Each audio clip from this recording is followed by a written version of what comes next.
اچھا ہے ایک ہی بار کوئی کاٹ کے ڈال دے، یہ پل پل مرنے سے تو جان چھوٹے گی۔ راہل بہن کے رونے پر تڑپ اٹھا تھا اور چپکے سے جا کر اسحاق میاں کو گھر کے بچھواڑے بلا لایا تھا۔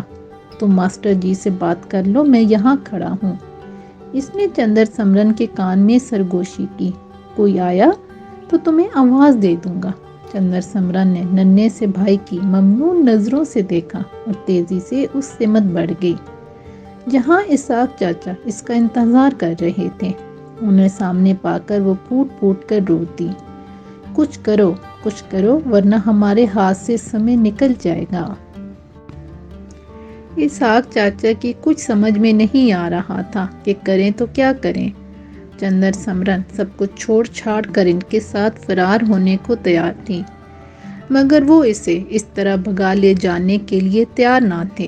وہ اپنے والد کی فطرت سے واقف تھے، جانتے تھے وہ ان کے اس جرم کو کبھی معاف نہیں کریں گے، اور اس گھر کے سوا اور کوئی ٹھکانہ بھی نہ تھا جہاں وہ چندر سمرن کو لے جا سکتے۔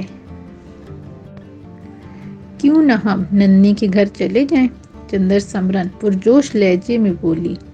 پاگل ہوئی ہو؟ اسحاق میاں سٹ پٹا کر بولے۔ وہاں جانے سے تو بہتر ہے کہ میں تمہیں اپنے گھر ابا جی کے پاس لے جاؤں۔ دونوں کتنی ہی دیر سوچتے اور غور کرتے رہے۔ کل اس کی بارات آنے والی تھی۔ اس کے پاس صرف آج کی رات تھی۔ آدھی رات کے بعد ملنے کا وعدہ کر کے وہ رخصت ہوئی۔ چندر سمرن کے دل کی عجب حالت تھی۔ وہ آدھی رات کو دبے پاؤں جب باہر کی طرف بڑھی تھی تو راہل نے اس کا راستہ روک لیا۔ جا رہی ہو دیدی ہمیشہ کے لیے؟ ہاں میرے بھائی۔ اس نے بے ساختہ اسے گلے سے لگا لیا۔ کسی کو بتانا مت، جان بھی لے لیں گے تو نہیں بتاؤں گا، اس نے پرعزم لہجے میں یقین دلایا تھا۔ اسحاق چاچا چندر سمرن کو لے کر دلی سے روانہ ہو گئے۔ الہ آباد کی ٹرین میں بیٹھنے سے قبل وہ چندر سمرن کو دلی کی جامع مسجد لے گئے۔ وہاں چندر سمرن نے برضا و رغبت اسلام قبول کیا۔ امام صاحب نے ان دونوں کا نکاح پڑھایا۔ اب چندر سمرن دعا تھی اور اسحاق میاں کے عقد میں تھی۔ اگلی رات وہ چھپتے چھپاتے دعا کو لیے اپنے آبائی گاؤں پہنچے۔ گھر والے انہیں یوں اچانک اور ایک برقع پوش لڑکی کے ساتھ دیکھ کر حیران رہ گئے تھے، اور جب حقیقت حال کا علم ہوا تھا تو پورے گھر میں کہرام مچ گیا تھا۔ کسی پیسے والے بارسو ہندو کی بیٹی کو کسی مسلمان لڑکے کا یوں بھگا لانا کوئی معمولی بات نہیں تھی۔ اس بات پر کتنی جانوں کا ضیاع ہو سکتا تھا۔ اس کے علاوہ یہ فعل غیر شریفانہ تھا۔ وہ اپنے نیک اور صالح بیٹے کے بارے میں کبھی سوچ بھی نہیں سکتے تھے کہ وہ یہ حرکت بھی کر سکتا ہے، مگر یہ وقت ان کی اس حرکت پر سرزنش کرنے کا نہیں تھا بلکہ فیصلہ سنانے کا تھا۔ سو وہ دھیمی مگر غصیلی آواز میں گویا ہوئے، میرے گھر میں بھی بیٹی ہے، میں یہ کیسے برداشت کر سکتا ہوں کہ تم کسی کی بیٹی یوں بھگا لاؤ اور میں تمہیں پناہ دے دوں۔ دادا ابا نے شعلہ برساتی آنکھوں سے اسحاق چاچا کی طرف دیکھا۔ فوراً الٹے پاؤں جاؤ اور اس لڑکی کو اس کے گھر پہنچا کر آؤ۔ میں کسی بھی قیمت پر اسے پناہ نہیں دوں گا، نہ تمہیں۔ میں سوچ بھی نہیں سکتا تھا تم اتنی گری ہوئی حرکت بھی کر سکتے ہو۔ اسحاق چاچا کا جھکا ہوا سر کچھ اور جھک گیا۔ دونوں بڑے بھائی پہلے ہی سر جھکائے باپ کے پیچھے کھڑے تھے۔ ان کی والدہ اور بہن دالان کے ستون سے لگی بے آواز رو رہی تھیں۔ چاچی اسحاق چاچا کے پیچھے برقعے میں ملفوف چہرہ نقاب میں چھپائے سر جھکائے مجرم کی طرح کھڑی تھی۔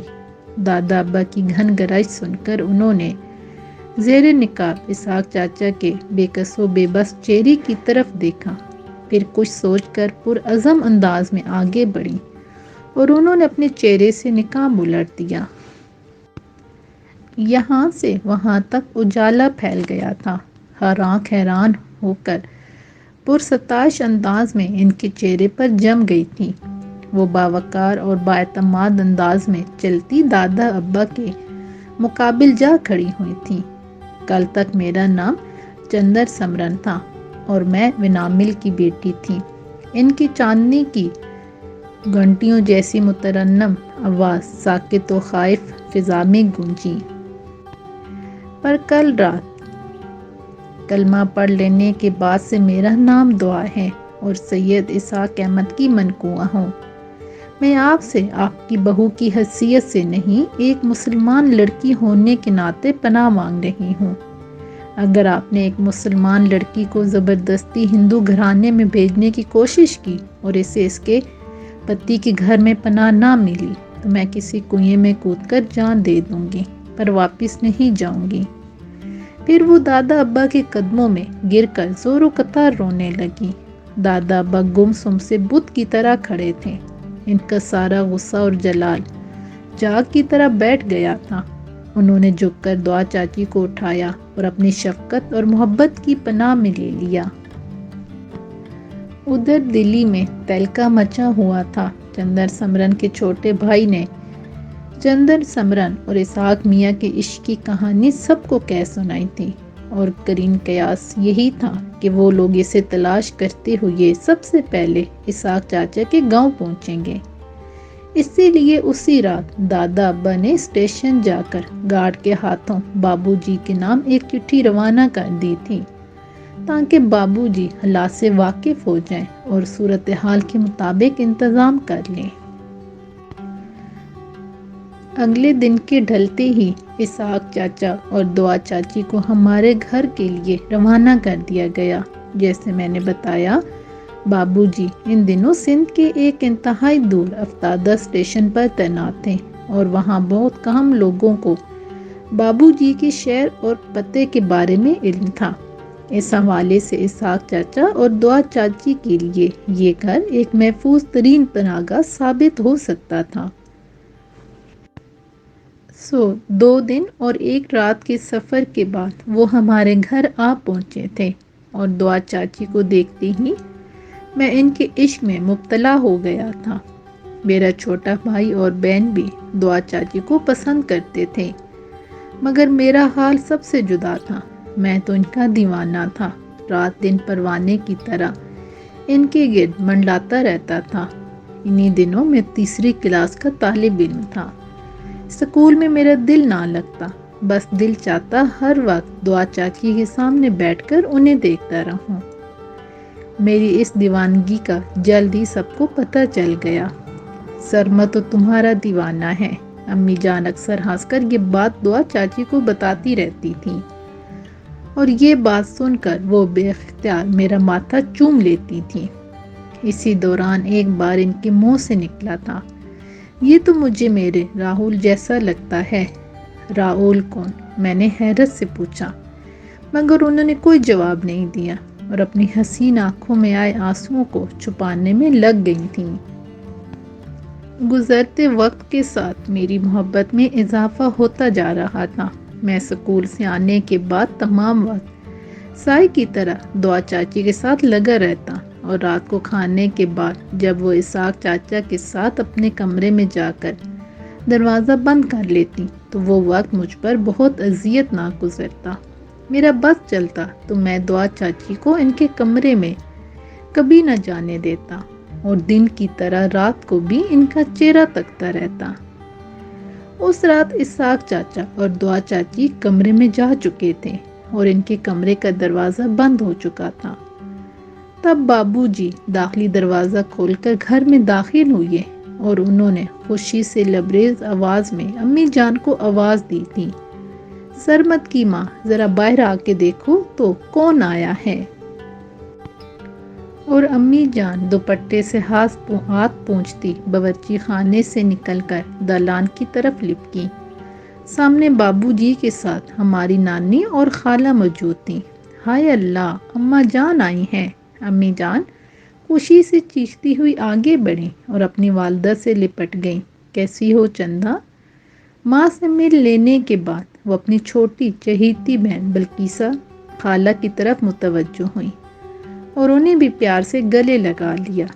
نہ کوئی خبر، نہ کوئی خط۔ پتر، یہ اچانک کیسے آنا ہو گیا؟ امی جان کی خوشی دیدنی تھی، ان کی باتیں کھلی جا رہی تھیں اور وہ اپنی ماں اور بہن کو لیے بیٹھک میں چلی آئیں۔ تمہارے بھائی کا تبادلہ لاہور ہو گیا ہے، نانی نے کرسی پر بیٹھتے ہوئے ہمارے اکلوتے ماموں کے بارے میں اطلاع دی، سو ہم نے سوچا لاہور جانے سے قبل ایک چکر تمہاری طرف کا لگا لیں۔ یہ تو آپ نے بہت اچھا کیا، امی خوش ہو کر بولی۔ اس کمرے کا دروازہ اندر سے بند ہے، کوئی آیا ہوا ہے کیا؟ چند لمحوں بعد اسحاق چاچا کے کمرے کے بند دروازے کی طرف دیکھ کر نانی نے پرتجسس لہجے میں سوال کیا۔ ہاں، اسحاق میاں آئے ہوئے ہیں۔ بابو جی اپنے کمرے میں جانے کے لیے کھڑے ہوئے تھے، جاتے جاتے بولے، کچھ دن یہیں ٹھہریں گے۔ اچھا، نانی کے چہرے پر رونق بکھر گئی۔ اسحاق میاں آئے ہوئے ہیں، یونیورسٹی کی چھٹیاں ہیں کیا؟ انہوں نے اشتیاق بھرے لہجے میں سوال کیا۔ اب یونیورسٹی کہاں، بابو جی کمرے سے جا چکے تھے، اسی لیے امی جان نے دھیمی آواز اور رازدارانہ انداز میں جواب دیا، وہ تو یونیورسٹی چھوڑ چھاڑ کر آ گئے ہیں۔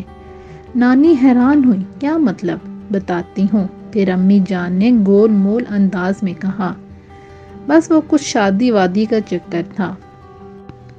اچھا، نانی کی دلچسپی میں اضافہ ہوا، اسی چکر میں تو ہم بھی آئے ہیں۔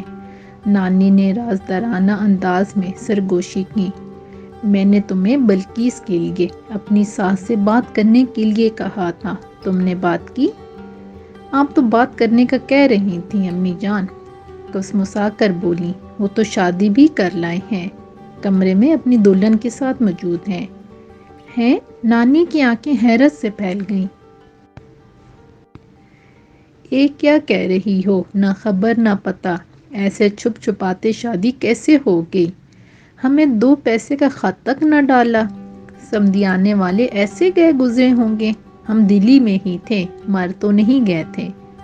نانی نے لڑائی کے انداز میں دہائی دی، ارے آپ سنیں تو، امی جان نے ان کا ہاتھ پکڑ کر تسلی دیتے ہوئے کہا، کوئی شادی جیسے شادی تھوڑی ہوئی ہے۔